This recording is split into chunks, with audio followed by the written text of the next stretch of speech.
volta pra tua terra, que você não pertence aqui, não sei o quê, que você fala brasileiro, sabe? É muito complicado fazer dinheiro aqui, tá? E infelizmente é uma das maiores cargas tributárias, taxa da Europa também. Fala pessoal, tudo bem? Aqui é o Caio. Estou aqui com o amigo Lucas hoje. Lucas, obrigado aí por Beleza? aceitar o convite Tamo para participar junto, do canal. tamo junto. Estamos em Vila Nova de Gaia, hoje num parque chamado Parque da Lavandeira.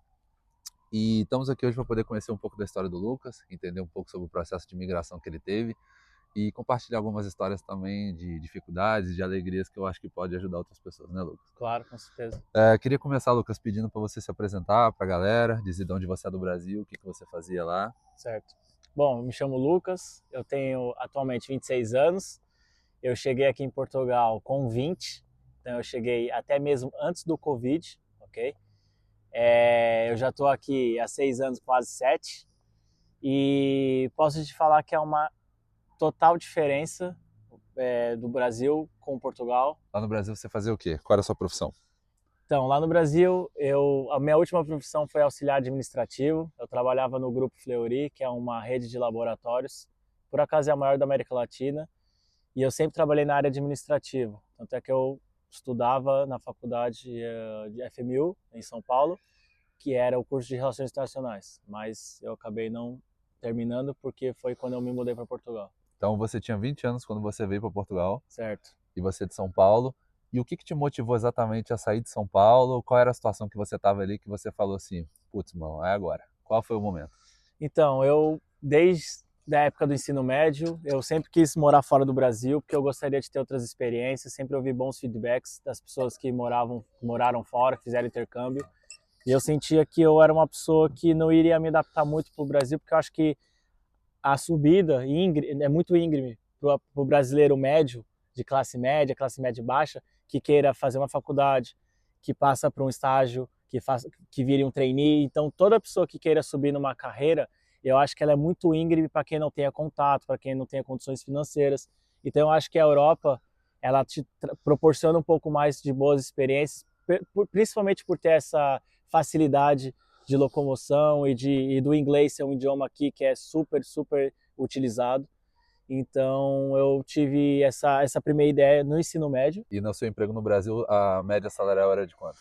Na época, quando eu estava fazendo estágio, era de R$ 1.200, mais ou menos, sem contar vale-refeição, vale alimentação, essas coisas. E aí, quando eu fui efetivo, que eu passei do estágio, fui efetivado para auxiliar, eu fui para 1.800, 1.900, mais ou menos. Então pronto, um cara de 20 anos, morando em São Paulo, ganhando ali entre 1.800, um pouco acima, resolve vir para Portugal. Como é que você conseguiu fazer isso? E qual foi a motivação? Você já explicou, né? A situação econômica e toda a projeção de futuro que que você tinha. Você pensou logo em Portugal? Você pensou em outras possibilidades? O que aconteceu ali naquele momento, dentro do cenário de você estar ganhando o que você ganhava? Quais eram as possibilidades que você tinha? Certo. Então, na verdade, eu era primeiramente terceirizado. Então, quando eu fui promovido na empresa terceirizada e não na empresa direta. Para eu conseguir ser promovido efetivo para a empresa, que eu prestava serviço, eu tinha que terminar a faculdade. E como eu já tinha começado, antes de iniciar nesse trabalho, o meu curso era de 5 anos, ok? Então, eu estava no meu segundo ano. Quando eu vim para Portugal, eu já estava no meu segundo ano. E muito antes, eu já queria, como eu tenho descendência japonesa, meu avô é japonês, eu já tinha tentado fazer os processos de ir para o Japão, os processos migratórios, que era muito mais complexo como é hoje. Hoje não Na precisa. época, para o Japão, precisava até de visto. Exatamente, Né? exatamente. Hoje já não precisa, tem uns acordos bilaterais, mas antigamente precisava de visto. E, pelo que eu saiba, o cônsul lá no Brasil, ele muda de 2 em 2 anos, japonês. E no ano que eu comecei a tentar, que foi no ano de 2013, se eu não me engano, entrou um cônsul muito rígido. Por exemplo, quando o meu visto foi negado, você tem que esperar, na época você tinha que esperar pelo menos um ano para tentar de novo. E eles não te falam o motivo que foi negado. E eu fiquei no processo de visto de trabalho, eu fiquei quase 6 meses, 6 a 8 meses tentando, e eles sempre pediam mais documentação. Pedia documentação e nunca saía. E nesse meio tempo eu tenho um padrinho que mora em Portugal, morava em Sintra. Mas só para voltar para o Japão, para dar um contexto Claro. aí para as pessoas, você obviamente pensou no Japão devido à descendência e à possibilidade de ter a documentação, mas existia alguma porta aberta no Japão para você ir para lá? Sim. O meu tio, ele mora lá até hoje. Na época ele já estava morando, já tinha uns 6 anos, então ele estava muito bem numa empresa lá, já era considerado com um cargo alto. E então foi até um pouco, entre aspas, fácil a minha candidatura, porque o japonês, diferentemente da nossa cultura aqui ocidental, eles acreditam em duas coisas, que é a palavra e o sangue. Se o meu tio, por ser um ótimo funcionário, exímio funcionário, não faltava, não chegava atrasado, tudo mais, por ele estar candidatando alguém da própria família, o japonês pensava o seguinte: ele deve ser tão bom quanto o tio. Então, o meu processo de candidatura foi um pouco fácil. Eu fui com a indicação do meu tio, fiz uma. Isso no próprio consulado, então? E isso foi tudo no consulado com Sim. um intermediador, na verdade. É um intermediador.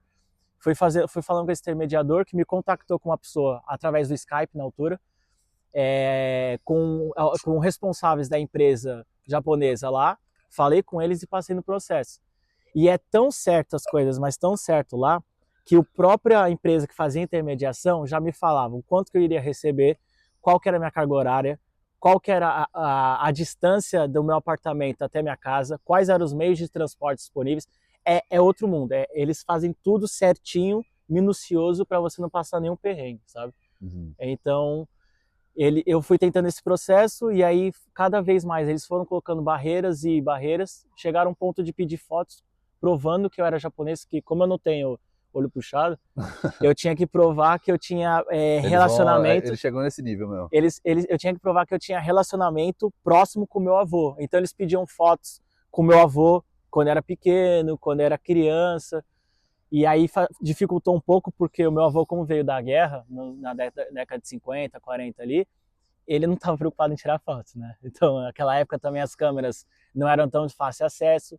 Mas Então, isso é um ponto muito interessante, pessoal, porque pois eu é, tenho a cidadania portuguesa e na legislação europeia, eles não querem saber se você é próximo, se você não é próximo de alguém, ou se você tem ou não tem foto. exato. Contanto que exista o vínculo sanguíneo, você, pelo menos Portugal, eu não posso falar de outros países, mas a lei portuguesa hoje estabelece que se o meu pai, o meu avô e as pessoas da minha descendência têm uma linhagem direta com Portugal, eu consigo essa cidadania.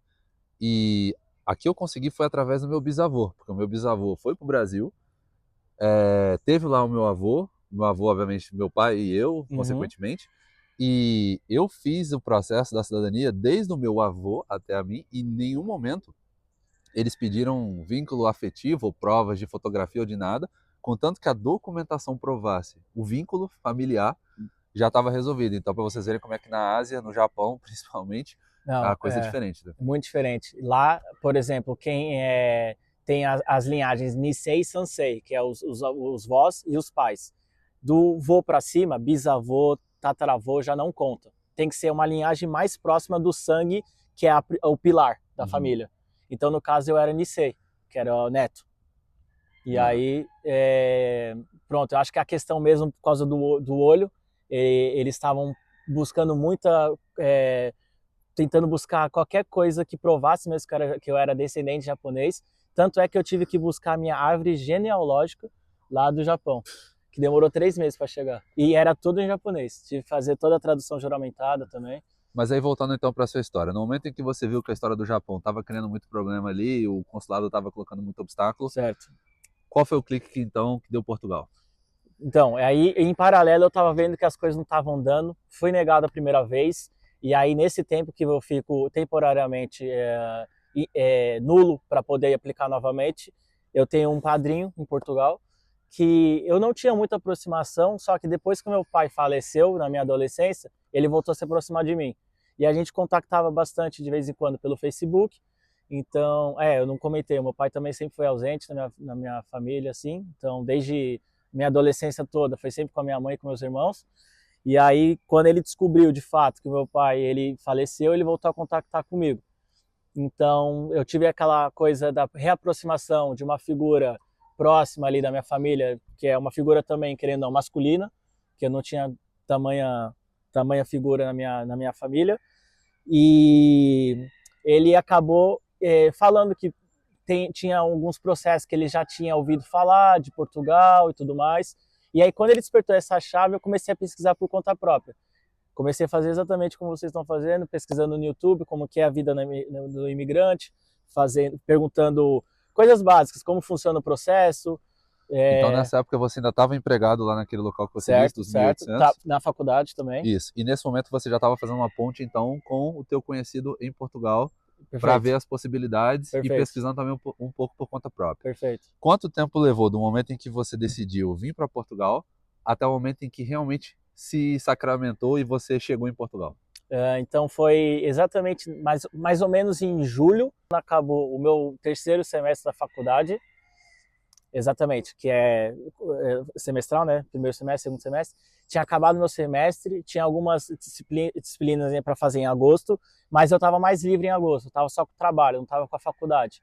Então eu tinha mais tempo livre. E aí comecei a comer conteúdo, comecei a pesquisar, consumir conteúdo de tudo que é tipo, ouvir vlogs, YouTube e tudo. YouTube, blogs, vlogs, tudo. E aí entrei em grupos de brasileiro também, de Facebook, de WhatsApp, perguntando, mandei mensagem, falava com as pessoas do próprio canal do YouTube, perguntando para elas.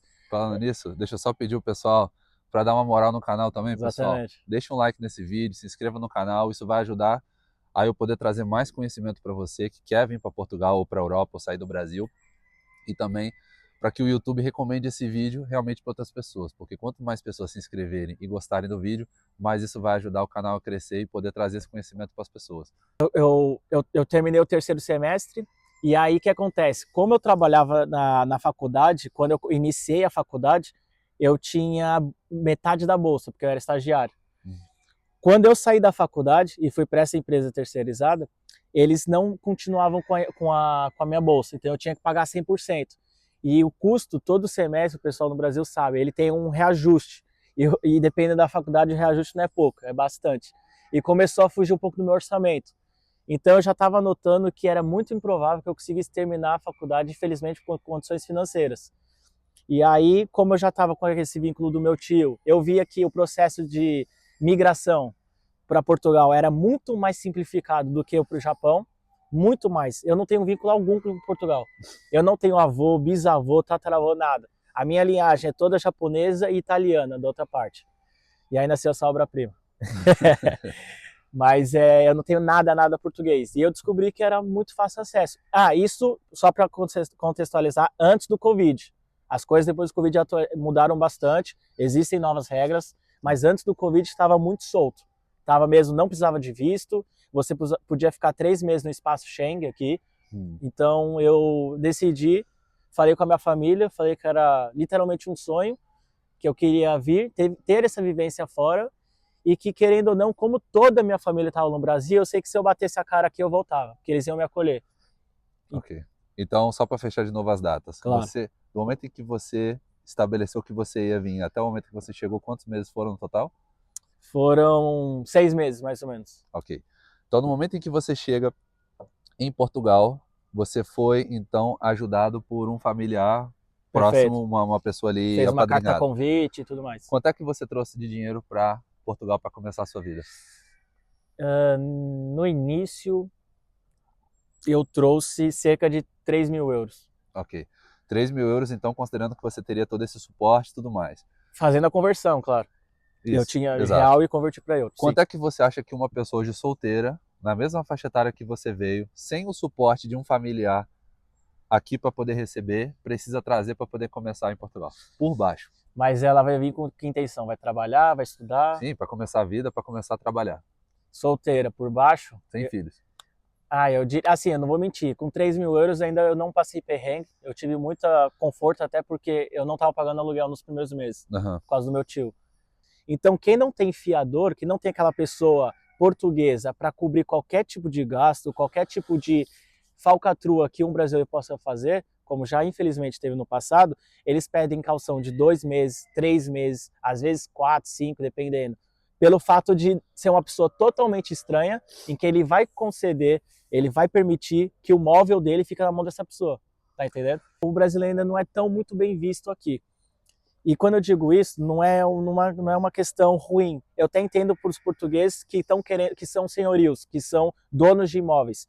Existiam pessoas que davam calote, existiam pessoas, até mesmo infelizmente na nossa nacionalidade, que estavam se aproveitando dessa situação. Se a gente falar em 3 mil, pensando no mínimo que você consiga gastar, arruma um quarto, você vai colocar aí pelo menos 2 meses de caução, certo? Sim. Então você vai pagar o mês atual mais 2 meses de caução.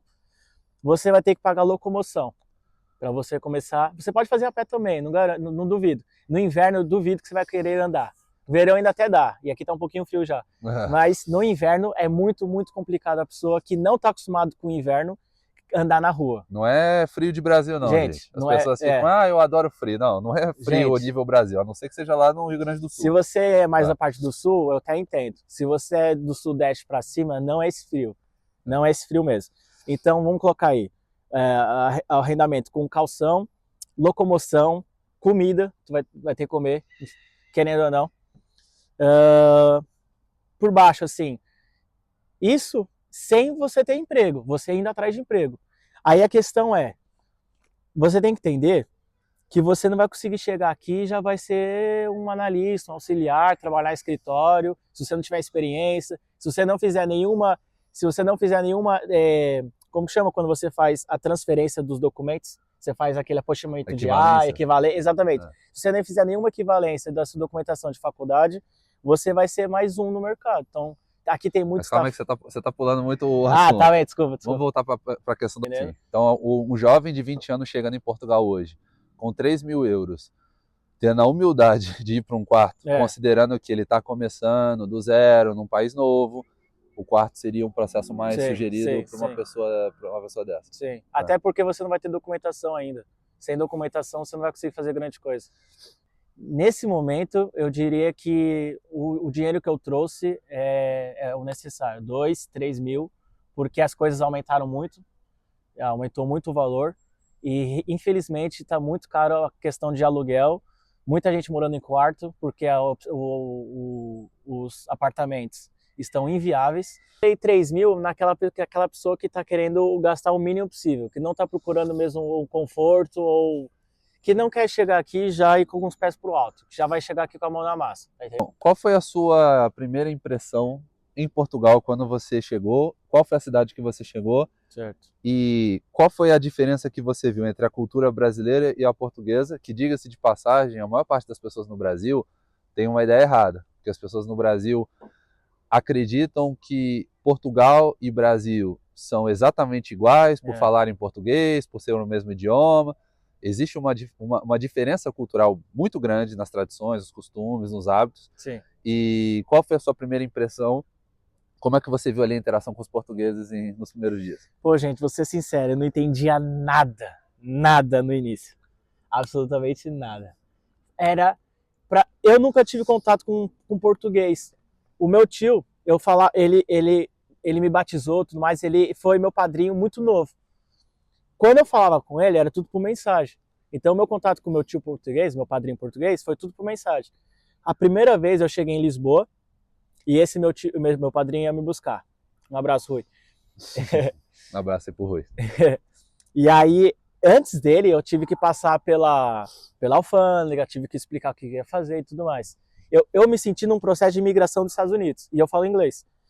Sabe aquela pessoa que não fala inglês, está ali na imigração dos Estados Unidos? Eu me sentia nisso, porque eu não estava entendendo as perguntas mais básicas. Logo quando você chegou, então, na imigração? Logo. E não era questão, não era por mal, eu já estava... O que ele te perguntou, você se lembra? Lembro, algumas coisas. Ele perguntou onde que eu iria ficar, ele perguntou quanto tempo eu iria ficar, o porquê de Portugal, aquelas perguntas. E como eu tinha a carta convite do meu tio, eu não tinha um hotel reservado. Então eu disse que uma pessoa iria me receber. Porque a carta... Pessoal, tem um galo aqui do lado. Tem um galo. Por isso que o Lucas fez essa cara.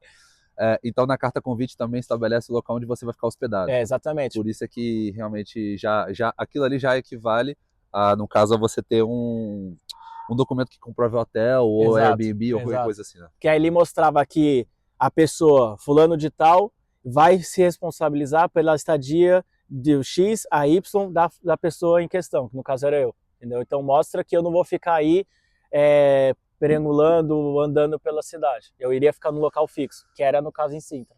Em Sintra, então. Uhum. E além dessa questão da língua, que nós temos essa dificuldade inicial, porque é engraçado isso, os portugueses, por terem tido sempre um acesso à cultura brasileira com Sim. filmes, novelas, Novela. músicas, eles conseguem entender perfeitamente, brincam inclusive com algumas gírias do Brasil e não tem dificuldade nenhuma de entender um brasileiro, mas nós no Brasil não somos tão expostos assim à cultura portuguesa. Então, quando a Certo. gente chega aqui, para a gente é difícil entender realmente o que eles estão falando. Sim, sim. Além dessa questão da comunicação, o que você sentiu assim dos hábitos ou do jeito dos portugueses que foi ali um choque para você? Então, é engraçado que eu acho uma coisa aqui do Momento Portugal. polêmico. Não é polêmico, eu acho que o português ele é muito mais direto, sabe? Ele não dá rodeios assim.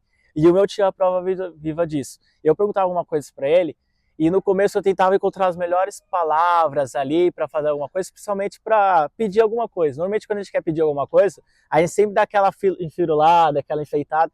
E o pessoal era muito seco, não mal educado, mas era seco na resposta, que a gente não estava acostumado. Nesse primeiro momento foi impactante para mim. Depois eu fui começar a entender que não era questão de ser grosso, de ser mal educado, rude. Era questão de tipo, você fez uma pergunta, eu te respondi. Seco, sem papas na língua, tá entendendo? Tem um exemplo muito bom disso. Teve uma vez que eu estava fazendo uma viagem aqui na Europa e não é só o português que tem essa coisa do ser muito direto. Uhum. Todas as outras nacionalidades na Europa eles têm isso e eu acho que no Brasil a gente gosta muito desse rodeio para poder Certo. falar o que tem que falar. Sim, sim. E tinham 3 filas de assento em cada um dos lados. Certo. E eu tava na fila do meio, já tinha sentado no minto, na janela tava vazio Uhum. e tinha um cara que sentou na fileira do corredor. E aí eu fui e falei assim, eu odeio sentar na fileira do meio ou na janela, eu sempre Uhum. gosto de sentar no corredor. E eu fui e perguntei para um cara do lado em inglês e ele provavelmente era holandês ou alemão, pelo jeito ali que ele respondeu. E eu fui e perguntei para ele, falei assim, o senhor não quer sentar aqui na janela e tudo mais, que não sei o que, ele só falou assim, não. Sendo que no Brasil isso seria extremamente É. arrogante ou seria muito bruto na forma de falar, porque no Brasil a gente sempre tem a necessidade de falar, não, sabe o que é, porque eu não sei o que, a pessoa quer sempre dar uma explicação para algo e Sim. aqui eles não. É que nesse caso até, eu garanto, tenho certeza que muitas de vocês até falaram assim, você gostaria de trocar de local comigo porque ainda daria a justificativa do porquê. É, Você fala, porque eu prefiro ter mais comodidade. Ou seja, você já está perguntando uma coisa, explicando o porquê você está perguntando aquilo. E o cara, você poderia falar todo esse contexto e ele chegar virando no seu cara e falar assim, não. é. E na boa, isso acabou até ajudando porque isso poupa Sim, tempo. Você sim, economiza tempo nisso. sim. Quando a pessoa fala, não, e não falou com falta de educação, ele só falou assim, não. E ficou claro para mim que, tipo, o cara não quer, tá tudo bem. Sendo que se ele ficasse dando explicação, a gente ia ficar ali, 5, Sim, 10, sim. 15. No momento em que você chega e você percebe que eles são mais diretos, a sua adaptação cultural, você acha que levou quanto tempo em Portugal para você dizer assim, eu entendi como é que isso aqui funciona, o que ofende, o que não ofende? Certo. Quanto tempo você acha que isso levou? Então, eu fiquei com meu tio lá em Sintra 3 meses. Eu cheguei em novembro e eu fiquei novembro, dezembro e janeiro. E eu fiquei numa aldeia, literalmente, a expressão que eles A usam aqui expressão aqui para interior, que no é Brasil a gente diz uma interior. cidade interior, eles chamam de aldeia. E, gente, não é interior, quando eu falo interior, não é aquela cidade de São Paulo, que é grande. Eu tô falando interior, que tem nem os próprios portugueses devem conhecer. Somos São João das Lampas, fica em Sintra. É como se fosse tipo no interior do Mato Grosso, no interior de É Minas, um lugar aquela assim. coisa que é 2 dias a cavalo para chegar na outra cidade, tá entendendo? É nesse nível. Naqueles filmes de Hollywood tem um açougue, que eles chamam de talho, um açougue, um mercado, sabe, disso tudo. E eu era o único brasileiro na cidade e eu era uma pessoa turística, basicamente. E por ser uma pessoa que não é dali, todo mundo já se conhecia, eu virei meio que uma atração da cidade. Uhum. As pessoas vinham falar comigo que tinha gente que nunca tinha visto um brasileiro. Como consome muita coisa do Brasil, começou, sabe? E para mim foi um choque muito grande, porque eles também são uma coisa diferente da cultura portuguesa, porque eles são de aldeia, então eles têm costumes mais arcaicos, mais antigos, que também não é tão comum nas cidades grandes, como Lisboa, Porto. Então, para mim, foi um choque muito grande logo de cara, porque, assim, era literalmente interior, gente. Era coisa de você ver animal na rua, tá entendendo? O cara do açougue ali conversando com a pessoa do mercado, e aquela coisa, basicamente, um choque total. Isso mudou quando eu mudei para Lisboa. Quando eu fui para Lisboa, Eu me senti muito em São Paulo, sendo sincero, porque é uma cidade grande, muita gente, o pessoal é igual a São Paulo, não para falar, te pede uma informação, está sempre com pressa, então, sabe? Sim. E aí eu não senti tão, como que eu posso dizer, afastado, porque em São Paulo a gente já é assim, é um pouco mais seco também, a gente já não perde tempo, a gente já tá ali, correria, business. Mas eu já comecei a entender um pouco mais a cultura deles, que é uma coisa do tipo, você chegou, você tem que se adaptar à cultura, não é igual ao Brasil, você não tem que exigir as coisas que você tem lá, porque algumas coisas tem, algumas coisas não tem. Então você chega ali na região ali de Sintra, né, Certo? na aldeia, Lá. e como é que você viu a questão do trabalho, das oportunidades, quanto tempo levou para você conseguir um trabalho? E aonde é que foi esse trabalho? Ó, vou ser sincero, lá em Sintra eu só tive um trabalho, foi praticamente muito pouco tempo também, porque a questão da documentação, eu ainda não tinha grande parte da documentação, eu já tinha Unif, eu já tinha Segurança Social, essas coisas assim, mas por eu realmente ser brasileiro, numa aldeia, em que eu não conheço nada dos costumes, eu acabei de chegar, eu não estava tendo grande oportunidade, porque, primeiro que não era necessário, né? A cidade era pequena, as pessoas que trabalhavam lá já trabalhavam há 20, 10, 15, 30 anos. Então já era uma coisa familiar, passava de família para família, não tinha tanta oportunidade para pessoas de fora, tá entendendo? Aí eu cheguei a trabalhar lá no restaurante, então eu fazia uma parte dos couverts, que são aquelas entradas, aquelas coisas assim, mas eu fiquei pouco tempo, eu fiquei só coisa de 2, 3 semanas. E aí você foi para Lisboa? Fui para Lisboa. A primeira vez que eu fui para Lisboa foi porque eu tenho o que eles são meus? Eles são primos da minha cunhada, exatamente. Primos da minha cunhada, que moram em Lisboa. E eles iam viajar para a França. E como eles tinham um cachorrinho, não podiam levar, pediram para eu ficar cuidando deles. Então eles cederam um apartamento para eu ficar lá uma semana, cuidando do cachorrinho. E nesse meio tempo eu já aproveitei e passei por Lisboa. Então eu conheci todo o centro turístico de Lisboa. Ok. E como era a cidade também mais próxima, foi a primeira cidade que eu tive uma cultura diferente da que eu já estava habituado a ter em Sintra. E foi em Lisboa que você conseguiu seu primeiro emprego real mesmo, Sim, assim? sim. E demorou quanto tempo?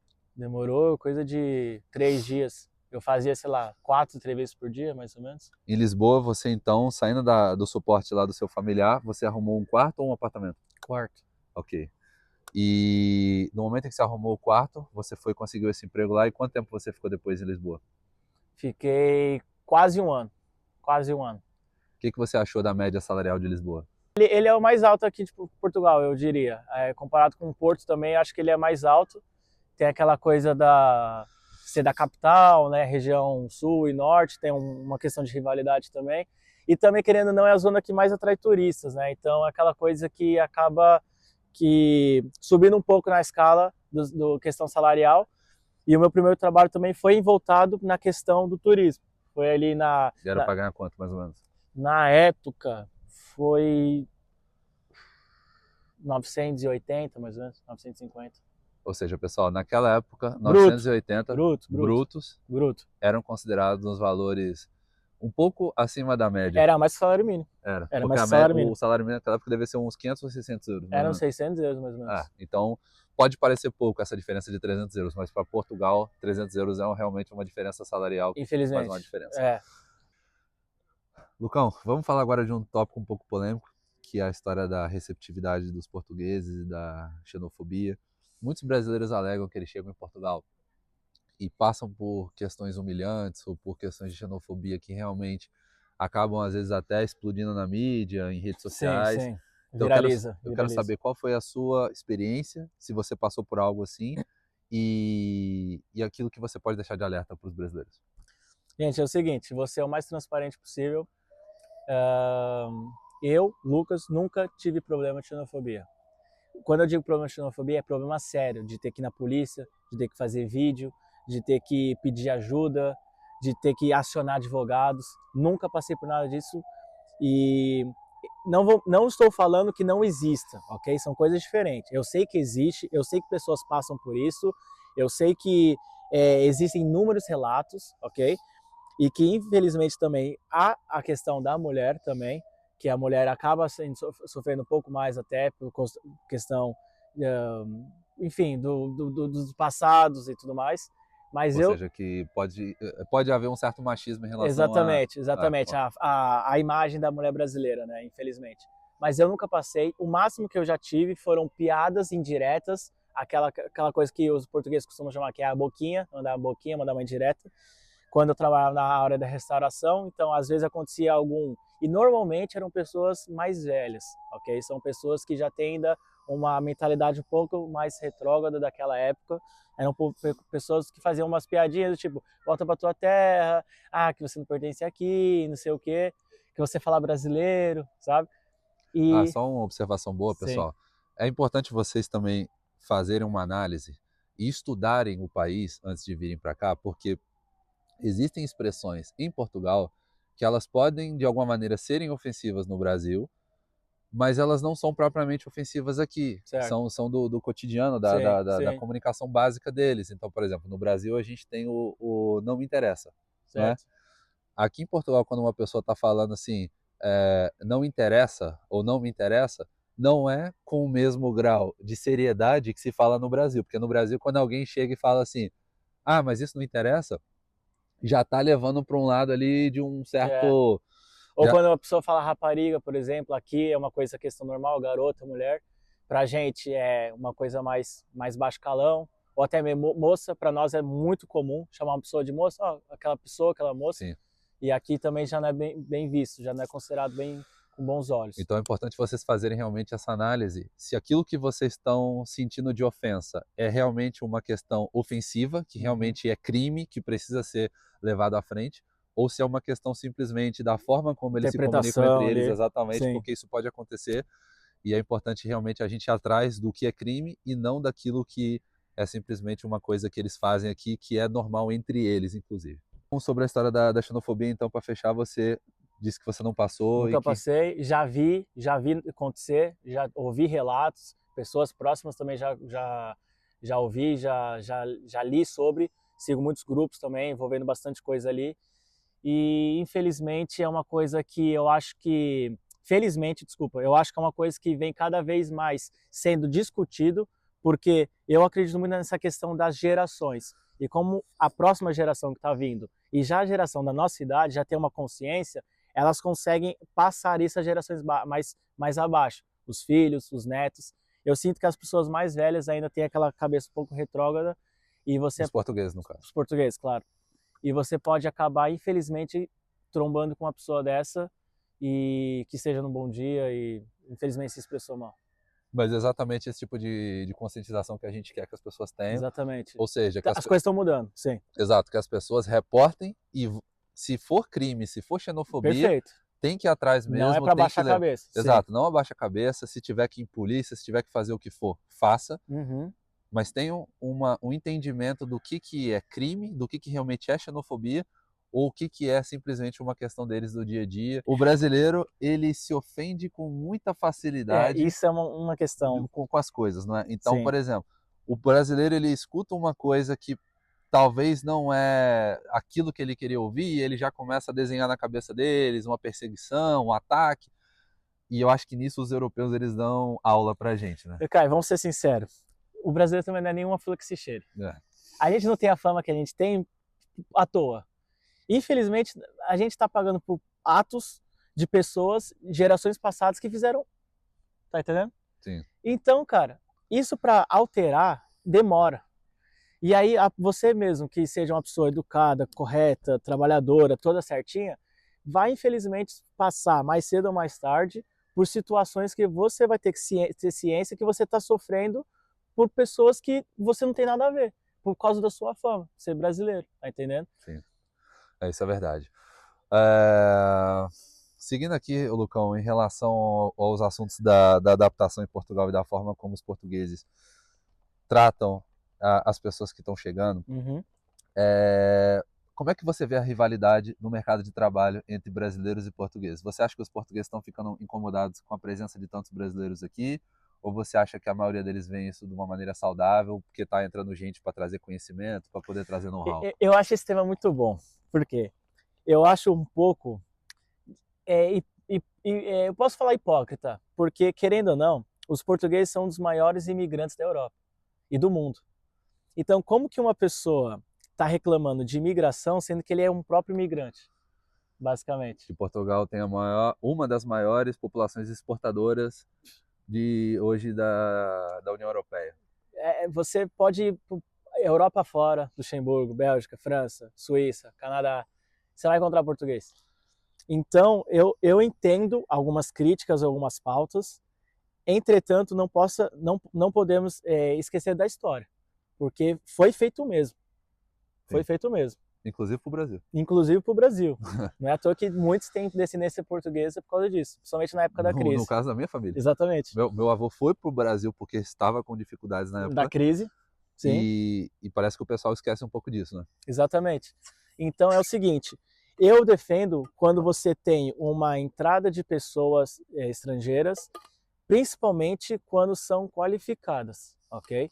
Quando ela está desnorteada, ela está mesmo abrindo as portas para tudo e para todos, você vai ter pessoas boas entrando com pessoas ruins. Quando eu digo pessoas ruins, gente, não é pessoa ruim que vai fazer crime, de matar as coisas, mas é pessoa que vem mesmo com a intenção de passar a perna nos outros, de ganhar vida. Fazer fraude, golpe, colarinho branco, essas coisas. É mesmo no nível que já vem com essa estratégia, porque sabe que a cultura é diferente e a gente tem malícias que nosso país necessita que a gente tenha, que as pessoas aqui ainda não têm. Essa preocupação de você andar com o telefone escondido, não sei o que, aqui você não anda, tá entendendo? E não só isso, aqui em Portugal, por ser um país muito tranquilo, acaba que existe uma confiança social infinitamente maior. É mútuo. Então, por exemplo, a pessoa tá, por exemplo, às vezes num parque, enquanto ela tá brincando com o filho dela de bola, assim, no canto, ela deixa a bolsa com o telefone, na com as praia, coisas todas. Quantas vezes? Na praia, muito Quantas isso. Então, vezes? por quê? Porque as pessoas não ficam imaginando ou pensando que vai vir um espertalhão pegar as coisas e sair fora, sendo que no Brasil isso é uma coisa muito comum. No Brasil as pessoas estão o tempo inteiro prestando atenção na bolsa, no telefone, nas coisas. Então essa confiança social deles começa a ficar um pouco abalada quando vem os elementos ruins do Brasil para cá. Sim. E que mostram para eles que essa confiança, sim, que essa segurança que eles viveram e cresceram tendo, sim, talvez esteja ameaçada. É aquela coisa de quando um dá exemplo, todos tentam seguir. É um exemplo bobo, mas é verdade. Se você for para um país, aqui não muito, não vou ser sincero, mas se você for um país como Holanda, uma Suíça, não sei o quê, normalmente, o Japão até, se o semáforo, o farol estiver fechado e não estiver passando carro na rua, as pessoas não atravessam, independente se está passando carro ou não, porque elas respeitam a sinalização que está ali imposta. Quando abre, as pessoas atravessam. Então isso é uma pequena diferença, pode ser um exemplo bobo, mas faz diferença, tá entendendo? São em pequenas atitudes que a gente constrói grandes coisas, tá entendendo? Ok.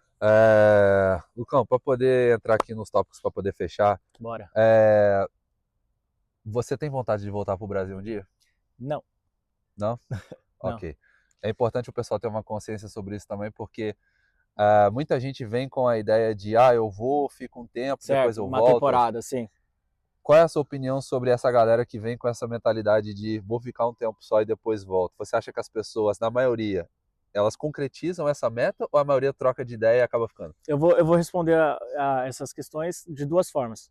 A primeira é explicando o porquê eu não gostaria de voltar por dois motivos. Primeiro, que é uma coisa que é fora do que o pessoal está pensando.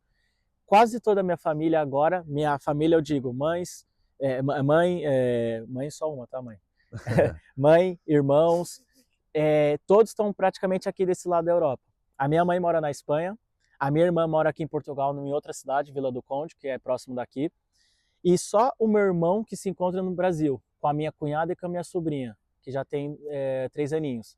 Então, eu fui o pilar de vir para Portugal, e por causa da minha atitude, da minha bravura de ter vindo, que eu consegui convencer, não convenci, eu convenci indiretamente. Você influenciou, né? Influenciei, exatamente, eu influenciei a minha mãe e a minha irmã de virem. E por causa disso, para você ter noção, já entrando só um pequeno detalhe, a minha mãe hoje, ela é casada com um espanhol, mora lá na Espanha, por causa disso, daí ela conheceu, tudo mais, mora lá, e só o meu irmão que mora no Brasil. Os meus avós são falecidos também, então só tem influência dele. Além sua irmã está aqui, no caso a sua mãe está na Espanha. Que é aqui do lado. Gente, é tipo ir para São Paulo, Rio de Janeiro, tá? Europa vocês têm que ter noção que é pequeno. É O pequeno, pessoal gente. pensa Portugal, Espanha, às vezes acha que é... Às vezes, em baixa temporada, os aviões, você paga mais barato numa viagem de avião do que no McDonald's. Resumindo, eu, por causa da minha família, e também porque eu ainda acredito que eu tenho ainda muito mais para dar aqui na Europa, sabe? Eu ainda tenho muito mais para adquirir, porque eu já viajei para alguns países e eu gosto muito de essa coisa de conhecer outras culturas e tudo mais. E eu não gostaria de voltar para o Brasil agora, porque eu sinto que o país ainda está muito situações delicadas, tá. E a questão, querendo ou não, eu ainda só tenho lá meu irmão, então entre estar lá só com o meu irmão e estar aqui com basicamente ninguém, com a minha irmã próxima, é meio que indiferente. E o meu irmão agora tem a família dele, que é a esposa e a filha, eu não ia estar colado com ele 100%, tá entendendo? Ele tá criando a família dele. Sim. Então isso me dá asas também para constituir a minha família aqui. Ok. Portugal é um lugar para você ganhar dinheiro. O brasileiro que está pensando em sair e pensa, por exemplo, Austrália, Canadá, Estados Unidos, Portugal. Eu sei que hoje com o Google muita gente pesquisa, mas tem muita gente também que não tem uma noção boa. Qual é a sua opinião sobre ganhar dinheiro em Portugal? Gente, eu vou falar uma verdade. Tira o cavalinho da chuva, viu? Tira o cavalo da chuva. Tô sendo muito sincero. Eu tô falando pro brasileiro médio. Aquele brasileiro que pode ter uma faculdade, que tem alguma experiência numa área, não sei o quê. Não tô falando aquele cara que já tem doutorado, sabe muito de um assunto ali, Que é especialista. Especialista, exatamente. Não tô falando desse tipo de gente. Eu tô falando de uma pessoa mais classe média ali, classe média baixa, pobre até, se calhar. É muito complicado fazer dinheiro aqui, tá? E infelizmente é uma das maiores cargas tributárias, taxa da Europa também. Sim. Isso contribui muito o fato de você não conseguir adquirir patrimônio, assim, você não conseguir segurar dinheiro. Porque quanto mais você ganha, mais você devolve para o Estado, basicamente.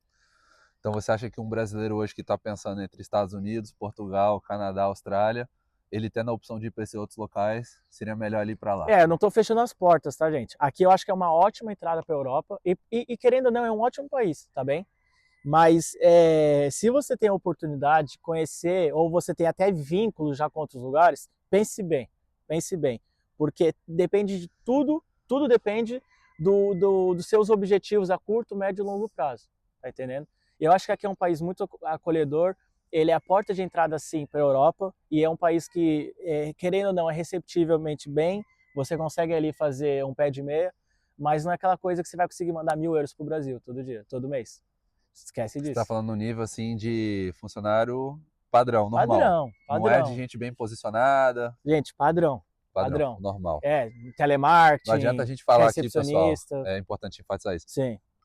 A gente não está falando aqui de nenhum dos dois extremos. Exatamente, né? perfeito. Porque não adianta, nem da pobreza mais extrema. não adianta falar do cara que não consegue nem pagar o aluguel e nem falar do cara que está muito bem, que está bem posicionado dentro de uma empresa, que às vezes é chefe, que às vezes é diretor, que às vezes é alguma coisa, porque não são a maioria das pessoas. A maioria das pessoas é qualquer. Então, essas pessoas que têm um salário médio português, você está falando que realmente a questão do salário aqui, ela não vai conseguir juntar dinheiro da forma como a pessoa, às vezes, no Brasil está imaginando. Ela tem uma ilusão de que vem para a Europa, consegue pagar todas as suas despesas aqui, juntar um dinheiro aqui e ainda mandar para o Brasil. Isso é muito ilusório, gente, muito ilusório. Eu conheço muita gente que veio para aqui, bateu e voltou, assim como eu conheço gente que veio, adquiriu conhecimento, aquela coisa da Europa, veio, adquiriu conhecimento, aprendeu, entendeu a cultura e migrou para outro país. Para fechar, Lucão, deixa para o pessoal aqui um conselho, não, pode deixar mais do que um, daquilo que você errou em Portugal, e que você acha que eles podem fazer diferente, e você inclusive já deu um spoiler aqui que é o inglês, mas dá aqui para o pessoal uma percepção em alguns minutos de, pessoal, eu errei com essas coisas, teria feito isso diferente, e eu deixo os conselhos A, B, C aqui para vocês não quebrarem a cara com tal coisa. Eu acho que de falhas, querendo ou não, o meu tio foi uma porta de entrada, mas foi um pouco de falha também, porque eu dependia muito dele no início para fazer as coisas. Esses 3 meses para mim foram parecendo um ano. Eu passei muito perrengue, muito sufoco, porque eu era totalmente dependente de uma pessoa. Só que por ser maior de idade, eu fiquei literalmente naquele limbo. Então, o que eu estou falando é, se você tem algum conhecido aqui, se tem alguma coisa, não venha com a ideia de que, ele vai me acolher, ele vai fazer isso por mim. Possa vir com uma pessoa em contato, mas não venha só achando que ele vai ser o seu salvador, o seu patriota, porque realmente quando as coisas apertam, gente, é cada um pro seu lado, tá entendendo? Então, se você tem um conhecido, um amigo, um colega, o que for, pense bem, verifique bem, ok? Porque sempre tem aquela coisa tenha sempre aquele pé atrás, ok? Esteja preparado para perder preparado. o familiar ou o amigo. É Isso verdade, pode acontecer. cara. Isso é verdade, tá? Isso é muito verdade. Então, essa é uma dica que eu acho que eu falei também no início, que eu poderia ter vindo já preparado. A segunda falha que eu acho que eu poderia ter evitado era um pouco da minha melhor preparação profissional, eu diria.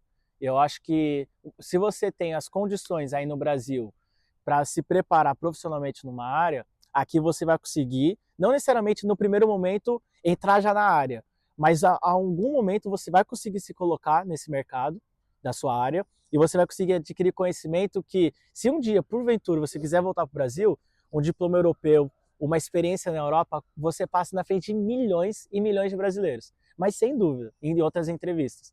Então, você conseguir terminar seus estudos, e quando eu digo estudos, não é nem faculdade, tem gente que nem ensino médio.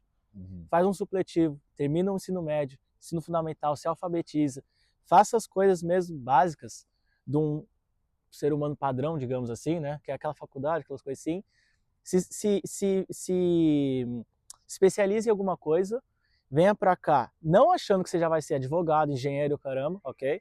Venha para cá com a humildade que as portas vão se abrir, ok? E de dica, eu diria duas. Eu já dei um spoiler logo cedo, em inglês. E o pessoal acha que só por ser a mesma língua, você não vai ter contato com o inglês. Isso é a maior falsidade, é a maior, como que a gente pode dizer?